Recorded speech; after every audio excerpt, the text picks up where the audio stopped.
Wyoming Territory, late October 1879. The wind howled across the broken ridges near the Bighorn Mountains and blood stained the edge of the snow. Zeke Whitlow had not meant to kill the man. He never meant to do much of anything anymore, not since he rode away from that gang 3 years back and buried his pistols under a sycamore root. But when he heard the screaming in the canyon, sharp, panicked, a woman's voice, his legs moved before his mind caught up, and now one of the Baxter brothers lay face down in the dirt, rifle still warm beside him. The woman stood frozen by a dead cottonwood, her dress torn at the shoulder, a scrape blooming across her cheekbone like rust.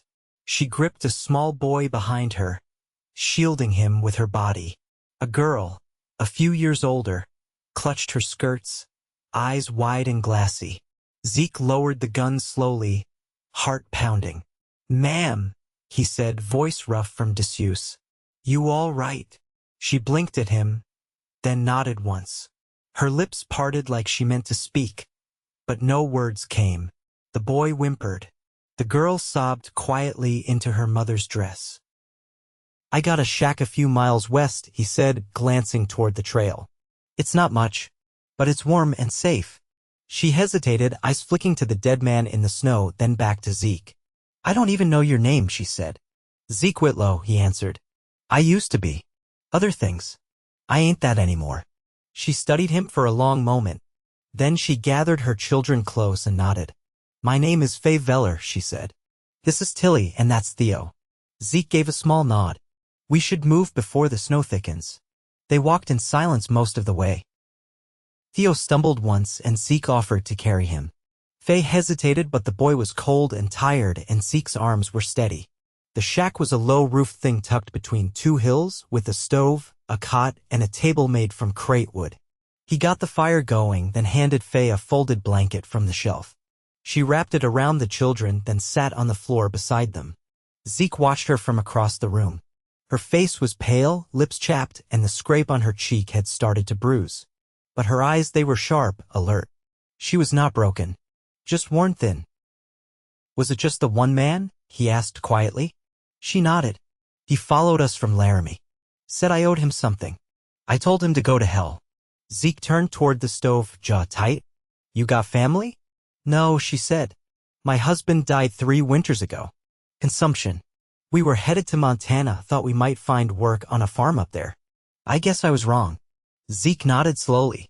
He knew what it was to have nowhere to go. That night, he let them have the cot. He spread his blanket on the floor and listened to the wind scrape against the walls. In the dark, Theo coughed and Faye hummed something soft until he settled again. Zeke kept thinking about how she had looked at him like she wanted to trust him, but did not know if she should. He could not blame her.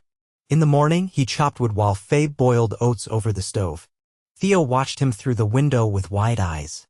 "You were fast," the boy said when Zeke came back in. "When you shot that man. Real fast." Zeke set the wood down and looked at him. "I used to be faster. I do not do that anymore." Theo nodded solemnly, then went back to his bowl. Faye glanced over at Zeke. "You were an outlaw?" He met her eyes. "I was. And now?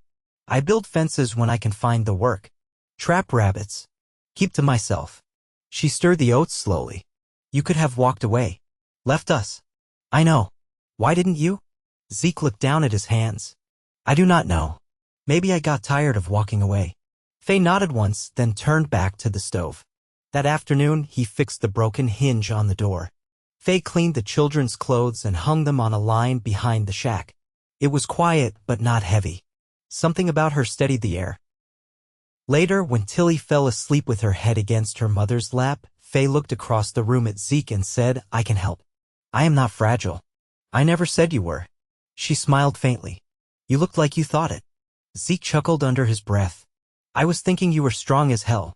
That night, as the fire burned low, she brushed the hair back from Theo's forehead and whispered, "You are safe now." Zeke watched her from the shadows, something pulling tight in his chest. He had not felt anything that close to hope in years. Days passed. The snow deepened. Zeke trapped rabbits and Faye made stew. She taught the children how to mend socks and boil water for washing. When Theo asked if they would keep moving soon, she looked at Zeke. "We do not have to keep running," she said. Not if we are safe. Zeke looked at her and saw it then how she had started to trust him. How her shoulders hung a little lower, her voice a little softer. One evening, he caught her watching him as he split wood. She did not look away when their eyes met. You are not who you were, she said. Zeke leaned the axe against the wall. No, I am not. Good, she said. Because I would not let my children near you if you were. He stepped closer, the cold air burning between them. I do not know what to do with this, he said. With you here. You do not have to know, she said quietly. Just do not walk away. I will not. She nodded, then reached out and touched his hand. Her fingers were cold, but her eyes held warmth. Zeke squeezed gently, like he was afraid the moment might vanish. But it did not. And for the first time in a long time, he started to believe redemption might not be a myth after all. The first hard freeze arrived overnight. Faye woke early, breath visible in the air, and reached instinctively for Theo, curled beside her under the quilt. Zeke had stoked the fire before dawn. She could smell the pine smoke and hear the soft creak of the stove door closing. She sat up slowly, careful not to wake the boy. Zeke stood by the window, pulling on his coat. His hair was damp from melted snow, and his boots left wet marks across the floorboards. He didn't notice her watching at first. His gaze turned to the pale blue morning. When he did, he gave a single nod. I checked the traps, he said. Something took the bait but left the wire. Might have been a fox. Faye rose, tucking the quilt around her children. She moved to the stove and poured what was left of the boiled coffee into a tin cup. Her fingertips brushed his as she passed it to him. He didn't pull away. You always up this early? She asked. Habit, he said. Long rides. Never could trust sleep much. She didn't pry. There were things about him still held behind a wall, but the wall was thinner now. She could see where it had started to crack. Theo stirred, mumbling in his sleep. Faye glanced toward him, then back at Zeke. He's been having dreams, she said. He won't say what, but he wakes up clenched like he's bracing for something. Zeke took a sip of the coffee and looked down into the cup. I used to get those, he said. Still do sometimes. They don't go easy, but they go quieter if someone sits with you. Faye nodded. She didn't say thank you, but something in her shoulders softened. Later, while the children played near the fire with sticks and cloth scraps, Faye stepped outside to shake out the blankets. Zeke was splitting kindling a few yards away. She watched the steady rhythm of it, the way his breath fogged in the cold. You ever live with anyone before? She asked, folding the quilt over her arm. He paused, resting the axe against the stump. There was a woman. Years back. In Kansas. I was already running from too much by then. Didn't treat her right. Faye waited. She wanted a quiet life, he continued, and I kept dragging trouble home. One morning she left a note and a jar of preserves. Said she hoped I found peace. Faye leaned against the doorframe. Did you? No, they stood in silence for a while, the only sound the rustle of pine branches overhead. I never meant to raise them alone, she said. There were days I thought I'd fail them before the sun even rose. You didn't. She looked up at him. How do you know? Because they're still here. And they look at you like you hung the moon. That night, after the children had fallen asleep, Faye stayed near the fire, mending the seam of her skirt. Zeke sat across from her, his hands idle for once. There's a family I met along the way, she said, threading the needle. The Stidhams. They were headed to the Wind River Valley. Said there's land up there and a school starting in spring. I thought about joining them, but... She didn't finish. Zeke looked at her, waiting. I don't know anymore, she said. I don't know what comes next. He leaned back in his chair, arms crossed. You don't have to decide now. I know. But the children deserve more than a roof made from patched boards. He nodded, eyes flicking toward the sleeping forms on the cot. If you stay through winter, he said after a pause, we can fix this place up come thaw, make it tighter. I can add another room. Faye raised her eyes to his. You'd do that? For us. He didn't blink. I would. The fire burned low, the orange glow casting soft light across their faces. She set the needle down and rubbed her hands together. I never thought I'd feel steadier in a shack than I did in a town, she said. Maybe steadiness isn't in the walls, he said. Maybe it's who you share them with. Faye reached for the blanket draped over the chair and wrapped it around her shoulders. Then, slowly, she crossed the small space between them and sat beside him. He didn't move, didn't speak, but when her shoulder brushed his, he didn't pull away. They sat like that for a long time, the fire slowly dimming, the wind outside softened by snow. When she finally rested her head against him, he let out a breath he hadn't realized he'd been holding. He didn't know what to call what was blooming between them, but it was real, and it was his. 2 weeks into November, the stove began to burn through wood faster than Zeke could cut it. The cold came heavy and constant now, pressing down like a weight. Snow drifted halfway up the door by morning, and the children huddled beneath the quilts until the fire caught again. Faye had taken to warming stones by the stove and slipping them into the bedding before nightfall. She never said much about the cold, but her knuckles stayed red and raw, and she kept her sleeves tugged down over her wrists. Zeke noticed, though he didn't speak on it. One afternoon, while the children napped, Faye folded a flour sack into a makeshift apron and stood beside him at the workbench he'd nailed together just outside the shack. Her breath misted in the air, but she didn't complain. "You've got a steady hand," she said, watching him whittle a length of pine into a new drawer pull for the cabinet she'd scrubbed clean. "Spent a lot of time fixing saddles," he said. "It's not so different. You ever think of doing more with it?" He looked up. "With carving. With your hands. You build things like you mean them to last." Zeke paused, the blade resting against his thumb. "Never figured I'd stay in one place long enough to find out if they did." Faye picked up a curled shaving of wood, ran her thumb along the grain. "You're staying now." He didn't answer right away. The wind tugged at the edge of the blanket she'd tied around her shoulders. "I think I am," he said finally. That night, Tilly sat cross-legged near the fire, drawing shapes in the soot on the hearthstone. Theo dozed beside her, his thumb tucked beneath his chin. Faye was at the table, darning a worn pair of socks when she said it. "I want to teach them letters." Zeke looked up from where he was fitting a new hinge to the cupboard door. "You know how to read?" "My mother taught me before she passed," she said. "Not much schooling, but enough. I still remember some of the Psalms, and I can write a decent letter. If you want to teach them," he said, "I'll shape a slate." She met his eyes. "You do that?" "Course I would." She set the sock down and crossed the room, stopping just beside him. "You always do more than I expect."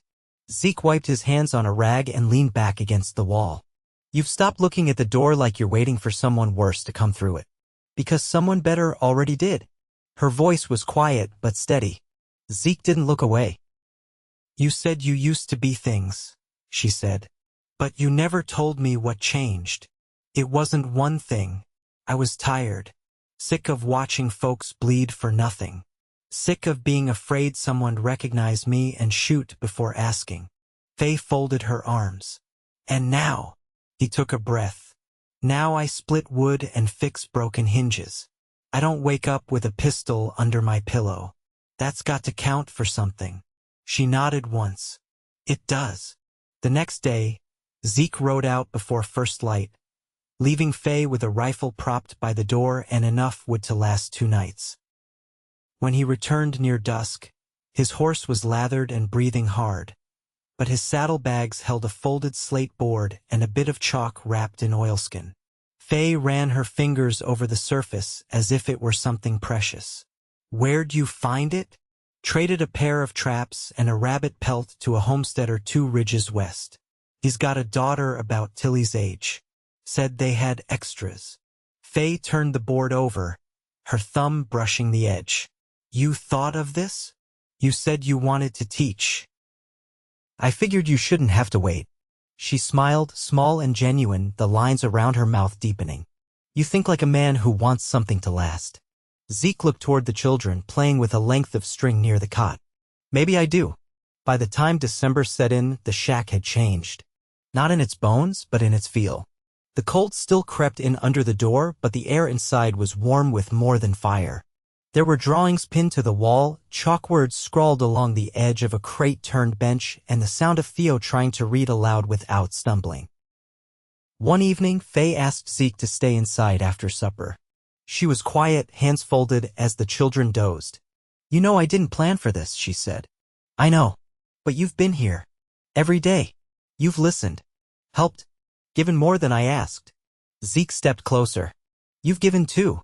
I never thought I'd want to stay in one place again," she said. "But now I look at the snow and think about what we'll plant come spring." They stood close, the firelight catching at her hair. Zeke reached out slow and touched her hand. "This ain't just shelter anymore," he said. "No," she whispered. "It's home." He leaned in careful, just enough to feel her breath. She didn't pull away. "I don't want to lose this," he said. "Then don't," she answered. When their lips met, it was soft and certain. No rush, no weight of old ghosts.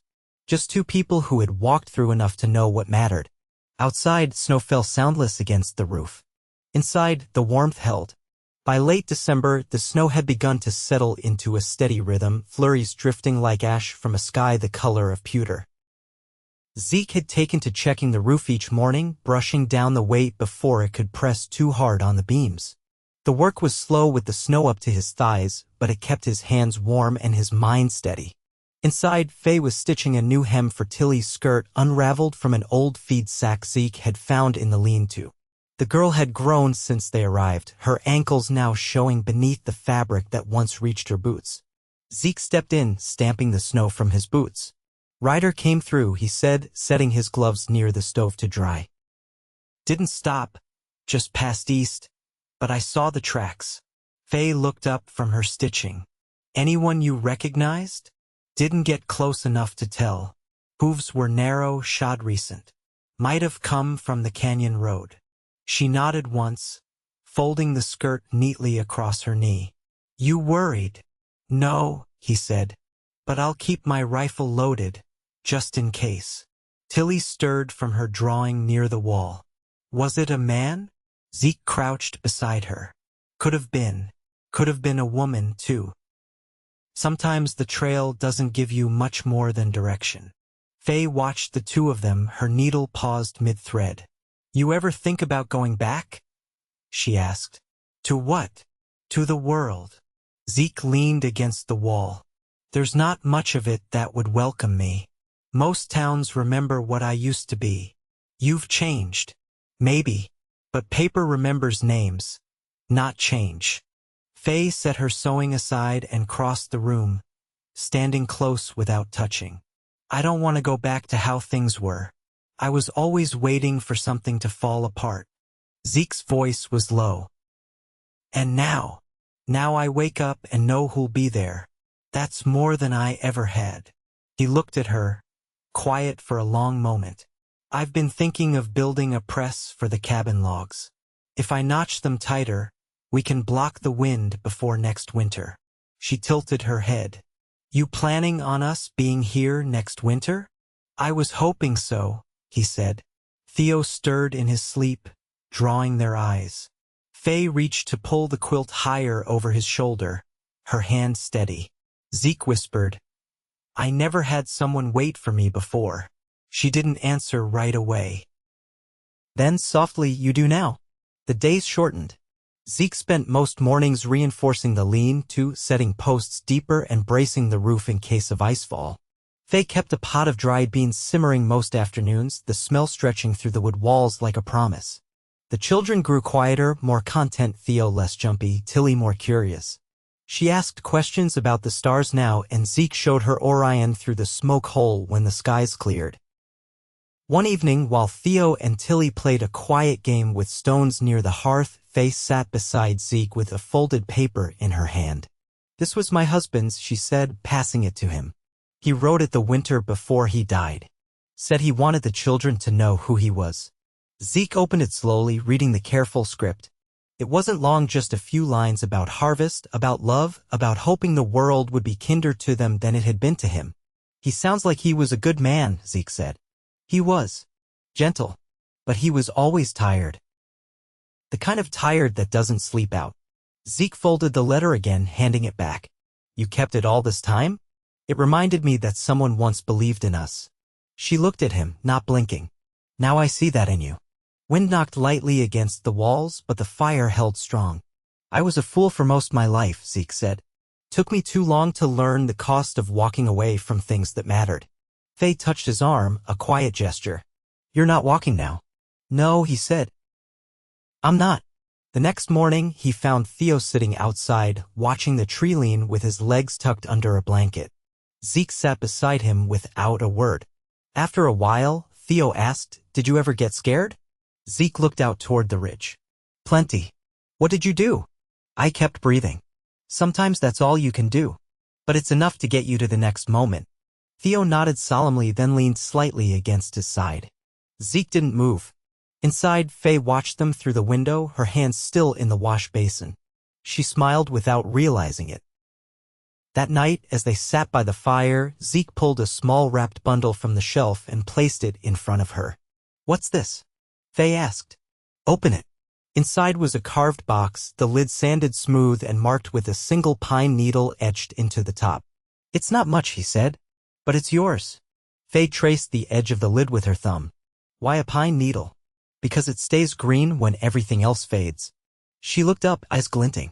You're not who you were. No, he said. I'm who I'm becoming. With you. The thaw arrived like a held breath finally loosed. It came in slow trickles down bark-dark trunks, in the soft give of earth underfoot, in the steam that rose from the roof each afternoon when the sun lingered just a little longer. In the morning, Faye opened the door to the scent of wet pine and saw her breath less clearly than the day before. She turned and called softly to the children still bundled under quilts, then glanced back outside where Zeke was digging a runoff trench.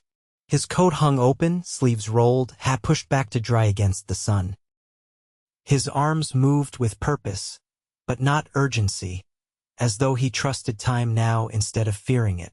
When he stepped inside a while later, mud up to his calves and a streak of dirt across his cheek, Faye handed him a tin of boiled barley and sat across from him. I saw green under the snow near the slope, she said. Might be wild onion. Zeke chewed, nodded. If it's the right patch, we can dig it up before the elk come through. They'll eat it bare. She hesitated, then said, I want to put seed down. Potatoes, maybe beans if we can trade for them. He set the tin aside. We can fence the west side. Soil's looser there. I'll need help with the rows. You'll have it. She watched him a moment longer, then smiled softly and stood to gather the children's shoes. Come on, you too. Let's see how much snow is left to stomp. Zeke watched them go, the clatter of little boots against the planks, the laughter echoing between the trees. He leaned back in the chair, the sound of it settling something deep inside his chest. That evening, after the children were asleep, Faye brought out a folded piece of canvas from beneath the cot. She unwrapped it carefully on the table, revealing a worn book with frayed edges and a cracked spine. Zeke peered at it. That yours? It was my father's, she said. He taught me from it. Then I taught Theo his first words from the same pages. What do you want to do with it? I want to teach other children. There's no school for miles, but if families settle nearby come summer, they'll need one. Zeke nodded slowly. You want to run a school out of here? Not forever. Maybe we build something small behind the cabin. A place with light and room for benches. You've already thought it through. I've had time, she said. And I've got help now. Zeke looked at her, the firelight flickering over her face. You want to stay here for good, don't you? I do, she said. Then quieter, but only if you want the same. He crossed the space between them, resting his hands lightly over hers on the table. This place wasn't anything before you. Just wood and dirt and quiet. Now it's home. Faye turned her hands, palms up, and held his. Then let's build it right. They married with the first bloom of lupin in the clearing behind the shack.